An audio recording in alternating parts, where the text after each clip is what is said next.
Hey everyone, it's Kimio, and I've been looking forward to sharing this conversation with you. We spend a lot of time talking about the flashy unicorns and the big billion-dollar rounds in this region, but some of the most interesting insights, they come from the people who've been in the trenches for years, watching the markets evolve and making tough calls. And honestly, just getting their hands dirty with the reality of building in Southeast Asia. And that's exactly what you get in this conversation with JDL. This conversation digs into conservative investors learning to take risks, founders who can pitch beautifully but just can't execute, and why sometimes a $5,000 check teaches you way more than a $5 million one. It's sharp, it's honest, and it's packed with takeaways for anyone navigating emerging markets. So grab your coffee, settle in, and let's get real about what's actually happening 7,641 islands away from Silicon Valley. Let's dig in.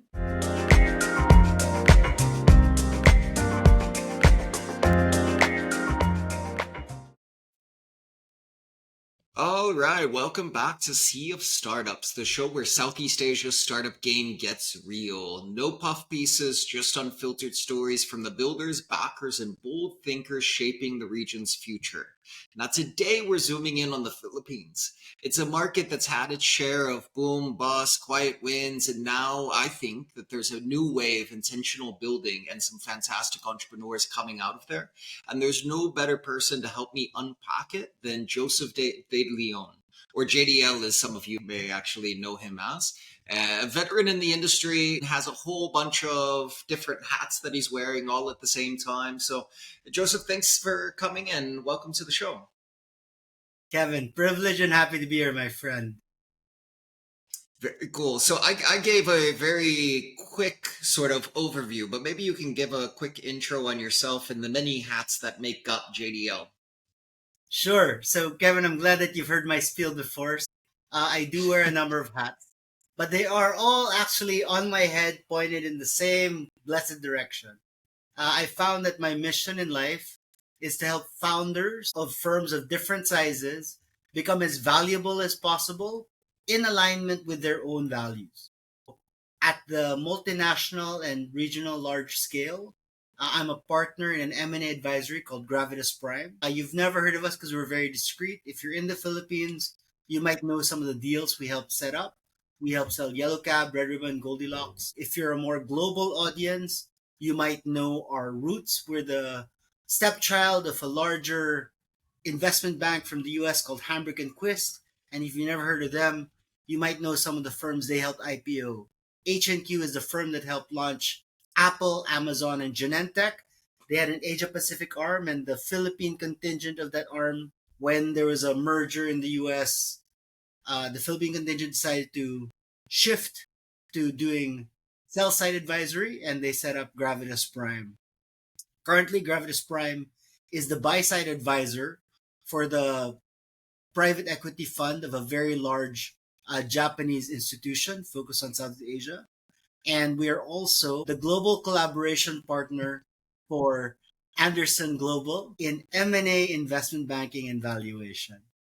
And I actually did come from an advertising and strategy background first, though. So after a year on the job, I realized 80% of my skill set was a good fit because, like, whether I'm selling a billion cookies to the single women in China or selling one large factory to a billionaire, that's just target audience of one.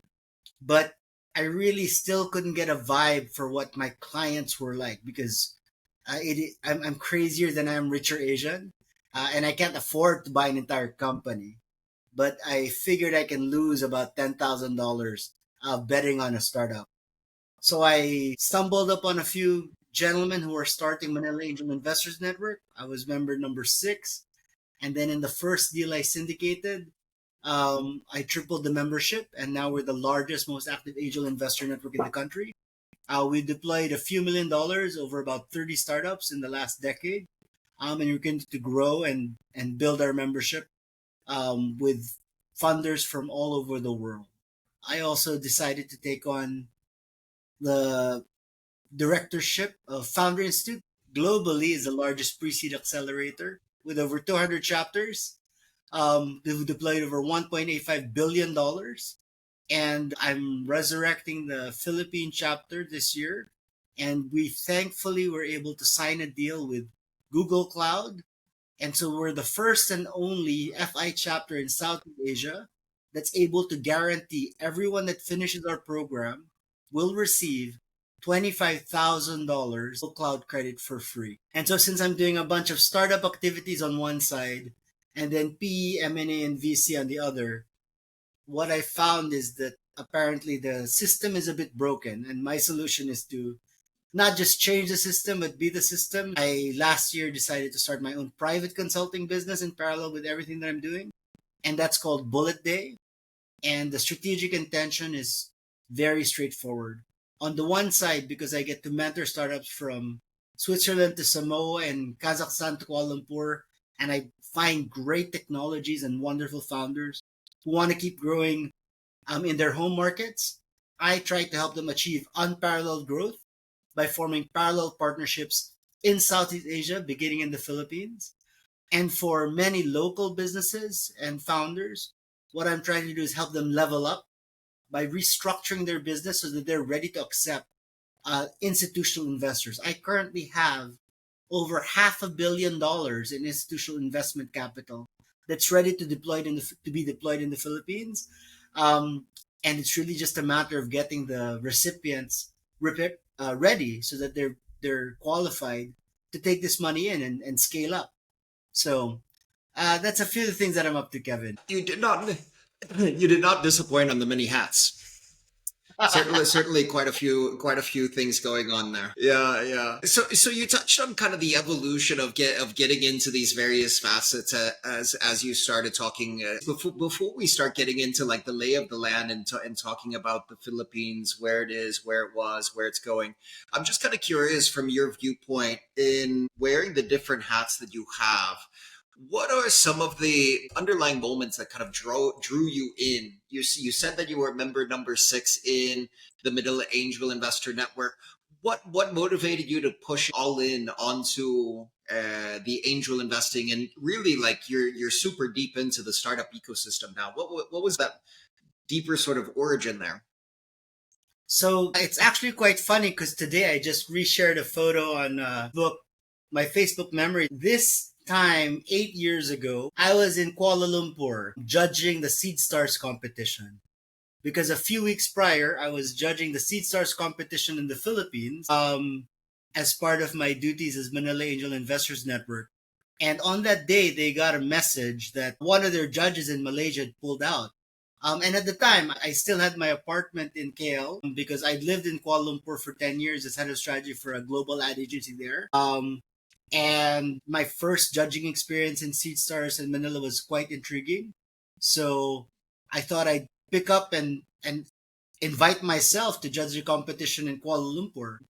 When I arrived there, I'd already come in as an industry expert. I'd been in Malaysia for a decade working with many of the large companies there. And I thought I was really sharp and knew what was going on. But it was something else to really have these young, brilliant founders school me, right, on these different technologies and industry opportunities. And in 5-minute nuggets, I learned so many more insights about the Malaysian markets, the insurance industry, different sectors that I'd not even thought about. So it really opened up my eyes and had me think, there's so much I don't even know that I don't know. And so right after that session, I approached the organizers and I asked them for the rest of the itinerary. And I said, I want to learn about all these other markets. Would it be okay if I go judge in those markets with you? They said yes, thankfully. And that year I got to judge almost every market in Southeast Asia. And since I ended up doing that, they said, you know what, Joseph, you've actually judged in more startup competitions in the region independently. You should join the regional summit in Bangkok. And then after I did that, they said, Joseph, you've done so much and you seem to know about the strategy stuff. Do you want to go to Switzerland and give a workshop to help these founders learn about strategy? So I got to fly to Switzerland and do the workshop for multinational corporations and adapt it for startups. And the founders thought it was fantastic. The organizers invited me to do it again the next year. And after doing that one more time, they surprised me by making me the co-ambassador for Caesars Philippines a year later. And by that time, I'd already gotten a lot more experience under my belt, and it just got addicting to learn. Mhm. And so that's what actually got me into it. The meeting all the founders Super and fascinating. It's an interesting dynamic on curiosity led you down the trail, and you just became fascinated and obsessed. I think the other founder institute, we did a panel on fundraising in the Philippines and South Asia.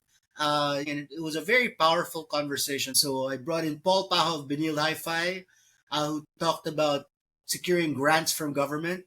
We had Director Oliver Leonardo from the Securities Exchange Commission talking about equity crowdfunding. And we had a chat with Quen Bigo, the director for Manila Angel Investor Network, the executive director of Maine. Franco Verona of Foxmont, our good friend, and then Carla Silva of Shoppable, giving the founder's perspective, right? And in that hour and a half, I think my biggest takeaway was that fundraising for startups at the end of the day is still a human exercise. It's still all about the people. Similarly, in the startup game, yes, there's a lot of money involved. The numbers can get very big. But at the end of the day, it's really about connecting with founders and founders connecting with investors and the business connecting with customers at the end of the day. So I think even though it's a lot of numbers, it's still a people business. Yeah, I would definitely agree. I'm definitely a fan of Carlo. I'm an investor in his company, so full disclosure, I'm a strong supporter of his viewpoint on how to fundraise, being a successful case in point right here of him convincing me to jump on board. Jumping back to the Seed Stars, how long ago was that? What year was that you were doing the kind of the regional tour, capping off with the summit in Bangkok? Yeah, so that was 8 years ago.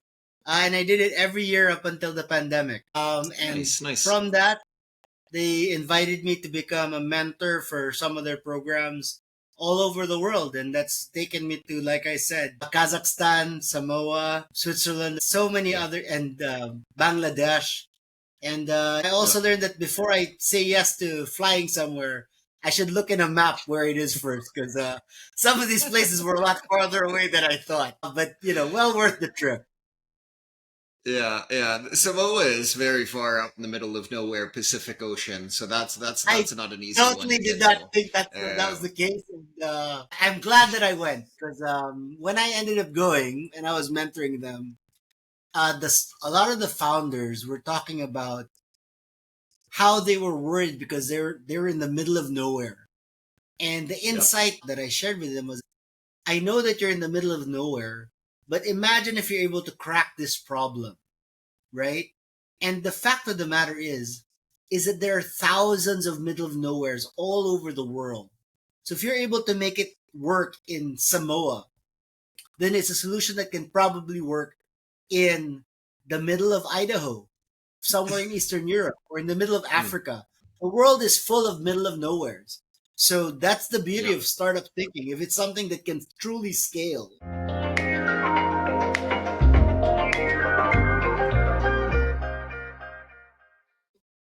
and there are different ways to get things to Yep. scale. So, and part of it is really just having that thinking and framework like, hey, how can I make this repeat without me Yep. pouring the same set of blood, sweat, and tears in a step function every time?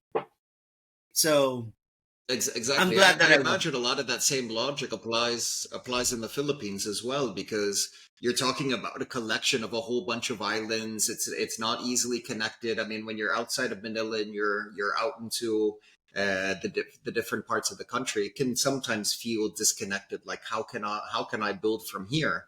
But as you said, if you can crack it, it can be applicable in anywhere. And in fairness, the Philippines has a number of advantages, some disadvantages compared to the rest of the market. As an advisor, I try to be as honest and upfront as possible. Obviously, other markets in Southeast Asia, Indonesia is much larger. And even though Indonesia has many more islands, from a population distribution standpoint, they're actually much more concentrated. So it's actually simpler for them to achieve Mm. scale versus the Philippines. But again, because the Philippines is geographically spread out, we've adapted in a number of ways that have also made us quite influential in a surprising way. So, one of the investments I've made Mm. was in a little startup called Kumu, which is basically a social media platform that engages creators directly with their community base. And Mm-hmm. when the founder Roland Ross was pushing it to us, and we're saying, how can you compete with all these other big guys, right? The highlight that he really brought to was that the Filipino community is actually at the forefront of cultural exchange. Many people don't know this, but because we're a Asian country colonized by the West, we're actually a great testbed for a lot of cultural hallmarks. They've been doing this from the 80s all the way till today. So the Philippines is where they first test marketed things like the band called Menudo with Ricky Martin. And then they tested Mambo Number Five in the Philippines, which is a big hit here. So we've heard that song way longer than everybody else.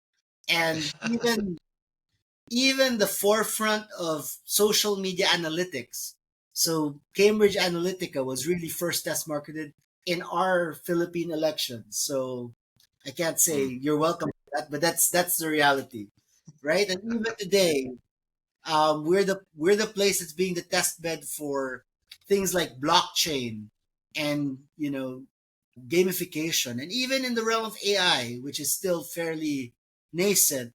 I think that we're finding a foothold as one of the potential vanguards for that in a lot of ways. So we're not totally disadvantaged. We are still the most socially media connected community in the world. And if you want to test that, just go on your social and say something anti-Filipino and see how long you last. Yeah, I will not be doing that. No, no, no, thank you. I know where that could end up leading. But it is true. I mean, when you start talking about the most active social media users, Philippines is in the top of the list. Let's rewind the clock a little bit because so about 8 years ago, when you started getting pushed in as a result of Seed Stars, I'm curious, what did the Filipino startup ecosystem look at like at that point? Because across Southeast Asia, you started seeing the early beginnings of a lot of the startup ecosystems. Like really, Singapore was only really starting in the 20 teens.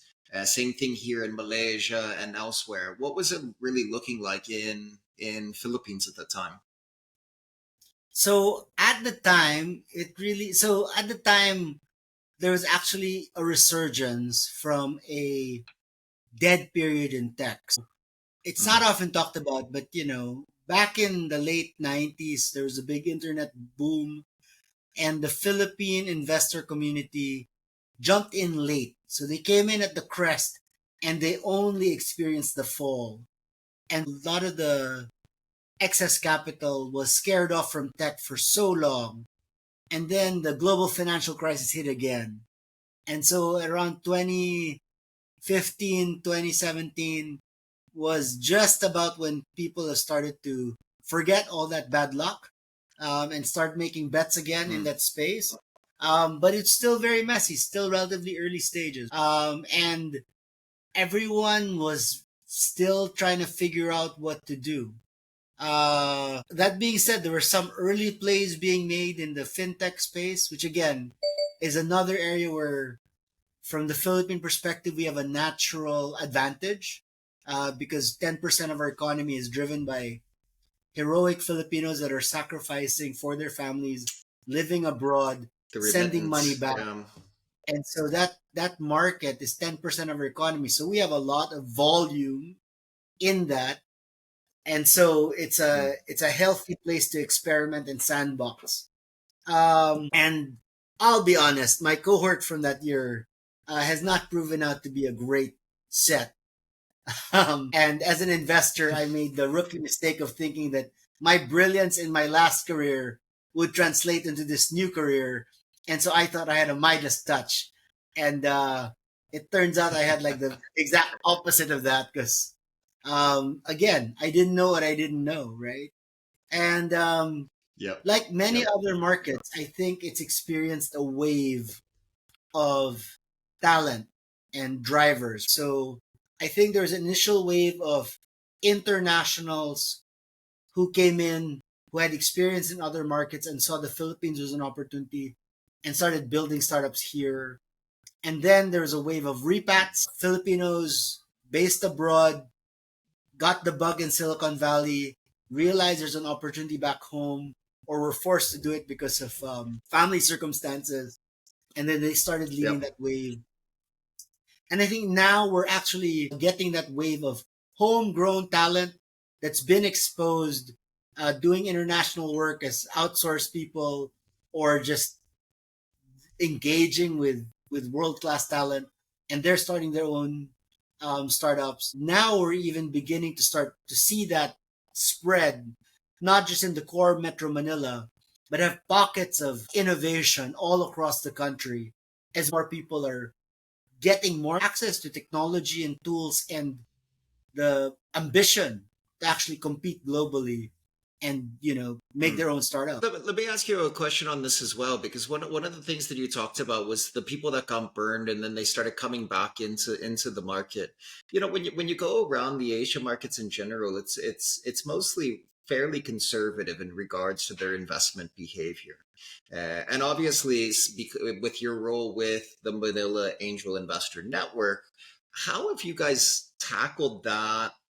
Let's call it an education barrier or maybe a familiarity barrier, so that it's not necessarily that they need to learn something, they just need the familiarity with it. How have you guys tackled that, and what's been your secret to building the community there alongside with the startup side? That's a great question. So I think the principle for this is the same thing that founders have to do, which is meet your market where they are. So our market, we have capital, but it's very conservative. The first thing that we wanted to do was eliminate some of that technical risk. I look like a coder, but I can't, I'm not Neo. I can't interpret anything, right? So one of the first rules of our fight club was if you're a startup, we're not going to invest in an MVP because we can't tell whether your code Hmm. makes sense or not. But if you have a paying customer anywhere in the country, in the top 100 corporations, it's one phone call away for me to find out whether they're happy with you or not. So that's within our superpower set. That was the Yeah. first filter that we do, which is different from Silicon Valley because they have the context, that advantage, and they can sit down with a passionate Yeah. founder and see if the idea is good. And if the code is bad, a lot of these millionaire guys can do the code themselves and fix it, right? I don't have that superpower. So that was the first Yeah, one. there's a statistic like 50 or 60% of VCs in Silicon Valley have a technical background, so they can understand that napkin idea and whether or not the execution can happen. So there's a little bit of a difference there. Correct. Then the next one was about mitigating risk. And so how do you balance the risk profile? And that's really just about reducing the amount to a number that doesn't matter. Basically, what we established was for every investment, each angel only has to commit a minimum of $5,000. And the logic was very Hmm. straightforward. We could have made it $1,000, but because we don't want to go beyond the limit of the Securities Exchange Commission and the of having more than Yep. 20 investors, because then that's fundraising with the public. We said, all right, let's try to keep it to 19, 20 people Yep. tops. And really, if you're a founder, you really might not want to have a list of 20 wealthy people chase breathing down your neck. So Yep. uh, and we figured if it was $1,000, they only get 20K. That's not gonna move the needle. In the Philippines, $100,000 though. Hmm. If you can't make magic with that in the Philippines, you really are a dumbass, right? And there's Given no the hope, right? arbitrage and Yeah, cost yeah, yeah, yeah, structure. exactly. So that would be a good threshold amount. That's the second key parameter that we looked into. The third thing, and this is what I learned when I'm doing M&A and trying to secure investors from all over the world and from the Philippines to the rest of the world, is there's a continuum or a balance that investors want to handle, right? So if it's a big amount in a business that they're very familiar with, and they have a lot of control, then they're more comfortable doing with it, even if it's far away. But the farther away it is for them, the smaller the amount has to be. So we also made an intentional drive to try and pay attention to startups who would be solving problems in the industry where we had a lot of members. Sometimes it worked out, sometimes it didn't, but the experience itself, we hoped would get them hooked or addicted. What we tried to do is try to find startups that solve the problems that they have. So there'd be startups that are trying to automate real estate agents in the Philippines to make them idiot proof. We went out, we found a Hmm. bunch of our angel investors that own property, and because it's Southeast Asia, as you know, most wealthy family networks are into property, right? So it's relatively straightforward to find a bunch of angels prior to the actual investment. Say, guys, try this out. And, for 3 to 6 months, these guys gave it a good college try. And we discovered that Philippine real estate agents are dumber than idiots. And so the system didn't work. So what that guy thought was idiot proof in the Philippines wasn't straightforward or simple enough. We had to simplify it even further. Right? That's the iteration process we started to look into. At the end of the day, that startup didn't end up going into that space, but in that process, they refined their product and then they got acquired by another larger startup and built from there. So no good deed goes unpunished. So that still worked out for them, and for our Hmm. angels, they learned something, they got intrigued, and that helped grow the membership. It's just about having those iterative conversations. Yep. So on the startup side, I'm curious because now you guys have reviewed lots of different startups over time. Over the course of all these years, what's changed in the founders that you're seeing today? Has the skill leveled up? Is the type of startups? What's really changed in the founders you're seeing today versus before? I think fundamentally, it feels like almost everything. The quality of founders that we're running into is elevating. They're coming in more prepared from a technical standpoint and understanding of how the game works. I think the biggest fundamental change that I think is the most meaningful is their level of ambition. And this is something that I learned from a good friend of mine, Richard Dehan. He's a super nerd out of LA. He's an MIT focused angel investor. And I didn't know you were connected with them. I've met him before. Yeah. he did a global scope, and he said the Philippines is the next big thing. In his MIT brain, he did the analysis and saw we have all the ingredients for success. And when he ran a program here a few years ago called Hmm. Sandbox PH, it was without a doubt the best startup program in the country at the time. When I was judging the output, everybody that I looked at really was pretty much almost world class or already world class at the end of that program. And what he was putting forward was that all the startups, the first lesson they have to get is they have to compete at a global standard and have a large scale ambition. And so in the early days, we get a lot of startups that want to solve a very local problem, but their thinking is too local. And so it's going to be a great problem solver for them. They can put their kids to a nice school. It'll be a great lifestyle business, Hmm. but it really won't be enough to sustain the requirements for external funders to come in. So I think that's the first one. The level of ambition has elevated, and a lot of the players are coming in and saying, yes, we're going to go and become national. But then the game is to actually start looking at how we can bring this out to the rest of Southeast Asia And some of these guys are saying, why don't we bring the service to the rest of the world? So that's the first one. And then the next one is in terms of their quality as founders. They're coming in more prepared, have better MVPs, and aren't just coming up with just a pure idea. The challenge that came with that a few years ago was with Silicon Valley ambitions and pricing, which is not realistic for Southeast Asia. And so there's some challenges as startups come in with that ambition and sometimes get lucky or unlucky to secure that kind of funding. And then they now face the challenge of Yep. being able to walk or grow into that valuation. And at the end of the day, that could hurt them in the end because they're not able to hit their stride in the pace and momentum that external investors want to see for that continuity of growth, right? But that's also breeding a new generation of founders that are, what I want to call camel corns and cockroach corns, or in Filipino, ipis corns. We're just stubborn and refuse to die. So again, Yeah. There's hopefully a group here in everybody will. Malaysia called Unicroach. No, makes perfect sense. I've definitely seen my fair share of founders that have read TechCrunch a few too many times and think that they can ask for the same valuations. But I'm sorry, $20 million valuation for a seed just doesn't happen up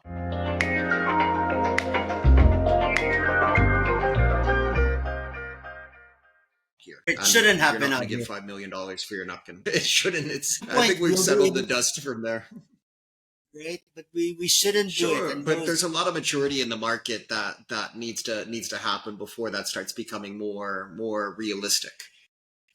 absolutely, Uh, both at local and so cross border this level. on the same founder, exactly, on the same founder level, there's a leveling up to the quality of the founders that's out there. What about red flags? What are the ones that get you to turn people away? If you don't mind being blunt with me here. If we're gonna be blunt, right? They had to pass the no asshole rule, right? There's a common test called the airport test. So could you imagine being stuck in a flight or an airport with this guy for 3 to 6 hours? And there was this one investment opportunity. It was brought to us by one of our angels. He was on board as one of the fractional C-level guys. It was a great business, had the right traction and growth.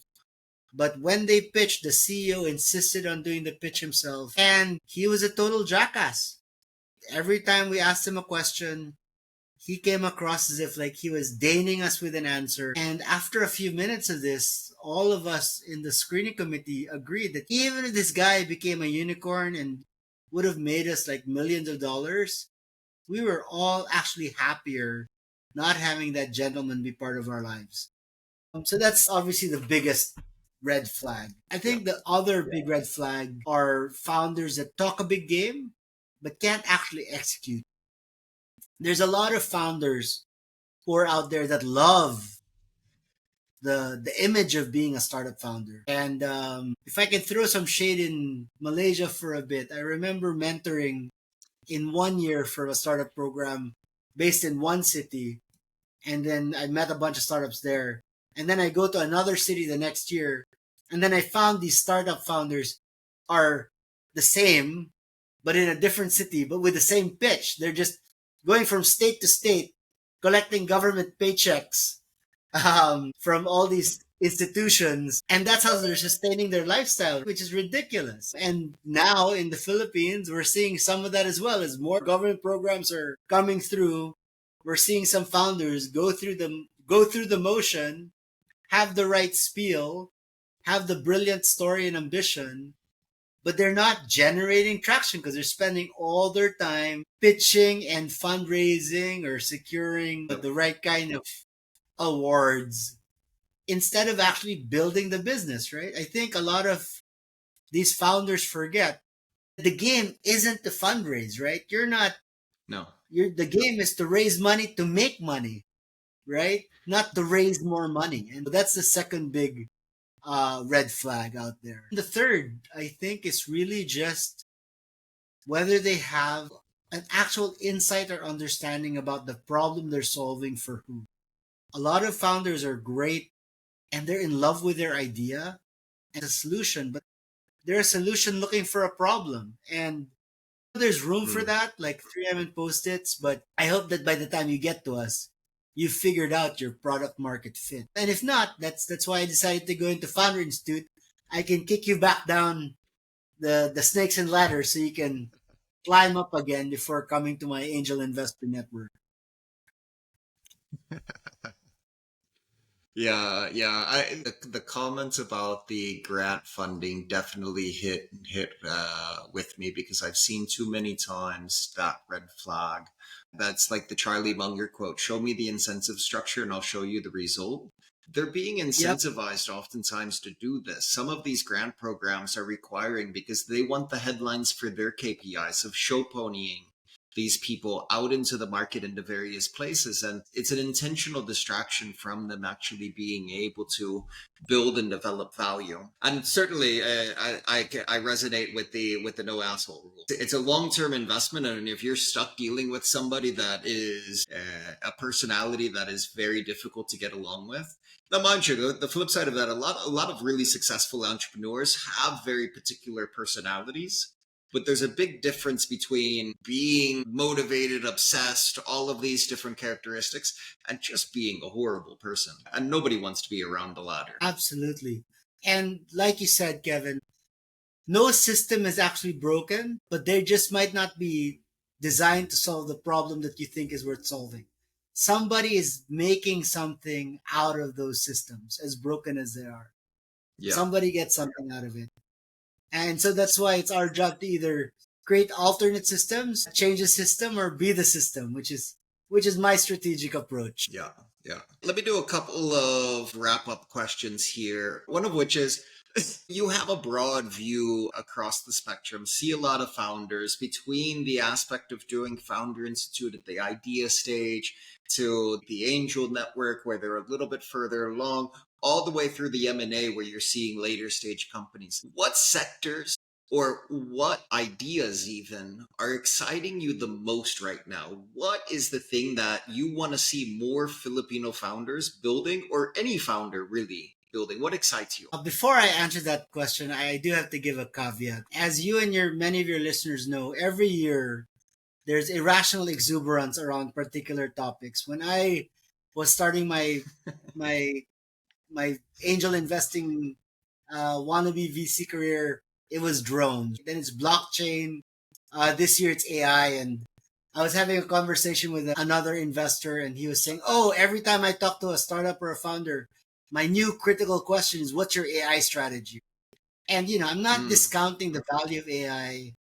I am falling more and more in love with it, but I think people tend to forget the fundamentals. So for any business, what I'm trying to figure out is, do they know what success looks like? Because if they don't know what that successful future look like for themselves, for their customers, investors, it actually becomes a very difficult road for them to navigate because they have no guiding star. That being said, there are some areas where I'm fortunate enough to start seeing some distinct opportunities, right? I've pretty much direct access to over $500 million that I know wants to come into the Philippines and the rest of Southeast Asia. And a big chunk of that, thankfully, is actually nudging into the sustainability and climate tech space. And I think what's mm, happening is, and I called this out a few years ago when I was in a global conference called on sustainability. It's wonderful that you have all these technical innovations in places like Switzerland and North Canada. But if you really want to impact the planet, you have to go where the people and pollution are. And sadly, or thankfully, the Philippines and Southeast Asia is where that problem and opportunity lies. And so if you really want to make an impact in the planet, come to where there's 1 billion people in what is the yep. fastest growing market in the rest of the world, where people are are climbing from lower middle income to upper middle income, and they're just about to grab Mm, onto that high consumption curve and stop them before they get there. And so there's a Mm. lot of capital that's coming into that space. I'm currently running a cohort from a private consulting practice in Bullet Day, and I've actually been surprised. Well over 70% of the the founders and startups and businesses I decided to collaborate with are actually nudging in that space. So that's one key particular area. The second one, and I know that I poo-pooed it a few minutes ago, but I'm happy to be wrong in the face of facts. And the fact of the matter is that Mm. there really is genuine movement in the arena of artificial intelligence. And it's been around for decades, and now its moment is starting to accelerate. And because it's still at a relatively early stage, even markets like the Philippines and Southeast Asia, we do have a chance to leapfrog and take advantage of that and ride that up. There's a lot of spaces as that market opens up, and we're finding a few where we might be able to make a big difference. And hopefully there's somebody smarter, better looking out there than us who'll figure out even new ways to take advantage of that technology, right? Hopefully we bump into them and we get to help them and they give us advisory shares. That's the game we get to play where we make a difference, have fun, and make some money at the end of the day. There we go. There we go. I love it. I'm 100% on board with the view on sustainability. I mean, we're in haze season right now. We've got the Sumatra haze, and I'm not talking about a new type of coffee you haven't tried. It's coming over presently, and then as well on AI. I think definitely in the Philippines. I think it's really well positioned to actually be an innovator simply because of how strong the BPO industry is. And I think that obviously that's is, one of the main talking points about an industry that's going to get disrupted. But the same people that are in it have the best vantage point to try and figure out how to move to the next stage. And so I'm quite keen to Absolutely. see people there coming with the innovation. And if I can just preach to the choir a bit, Kevin, we talked about this over whiskey the last time you were here. What people forget about AI is that until the AI is trained, it's garbage in, garbage out, right? And where are you able Yep. to find an army of humans who are able to operationally, systematically train something and who speak English naturally so that they can help serve the global market easily? Mm. 2 million Filipinos that are already in the BPO industry. They're already 70% there. It's really just about enhancing their training to incorporate the AI framework and then finding the projects and opportunities to get people to try it and see it, right? So the whole country could be a scale platform. I'm working with some people and having Mm. conversations, and that's one of the passion projects that I have in terms of making sure that we don't just lose jobs, but we actually elevate and expand. And I think it's kind of working. There's gonna be disruption. I'm not pretending that it'll be smooth, but the Yep. economy of the country is actually picking up. And so this year our growth will be six. We're still on track to be among the fastest growing countries in Southeast Asia. Hopefully we surprise everyone and do it for 3 years in a row. That would be great. Would love to see that. As we wrap up here, you've got a lot of things going on. I want to give a chance to you in order to talk about things that people can sign up for, can attend, can check out. I know I'm going to see you at an incredible event in October that you're doing a workshop in. Maybe we can take these last couple of minutes to kind of plug a few things to where people can get more JDL when they need it. Fantastic. So I feel like I'm a guest on Hot Ones. Here's what we can do. If you're a founder with or without a startup and you want to go from idea to investable company, please go to fi.co/Philippines.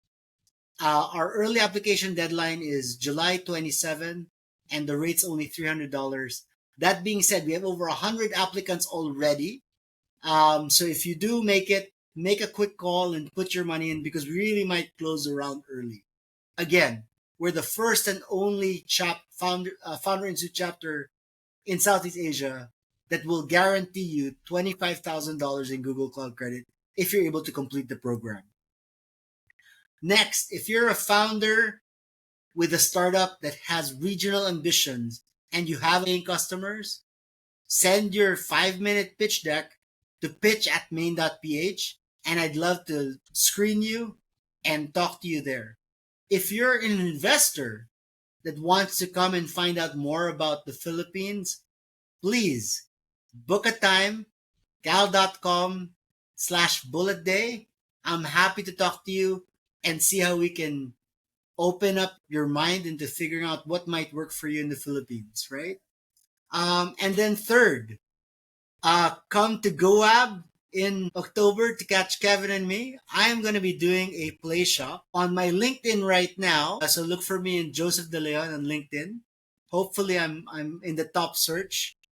And you get to vote on what topic I will be presenting on. So I'll be condensing over 25 years of experience in 25 minutes. And the potential topics are either A, what are the 8 drivers of valuation so that at the same level of EBITDA and profits, you'll be worth more to potential investors or acquisition partners. And do remember, as a startup, 90% of your successful exits will probably be an M&A and not a sexy unicorn IPO. The other topic, how do you identify what are the biggest breakdowns that you're having right now that's keeping you from scaling? So if you're a startup that's plateaued or a business that's plateaued, I have a new diagnostic tool that basically helps you figure out, is the breakdown in my thinking in your demand, your offer, or your execution effort? And with the help of my friend Kalma Mandral, we've built an AI tool to help you figure that out. And then from there, we can build a priority plan to help you create a breakthrough in that space so you'll get out of the slump and get back on that growth curve.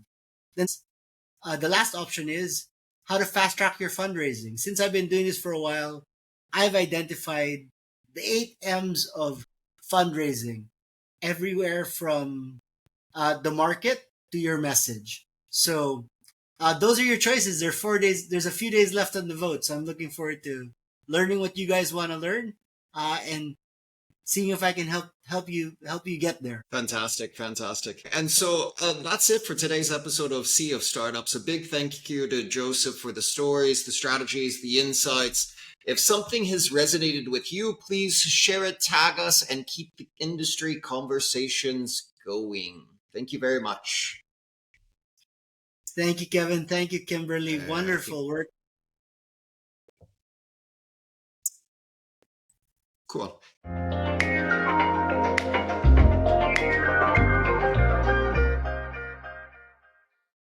That's a wrap.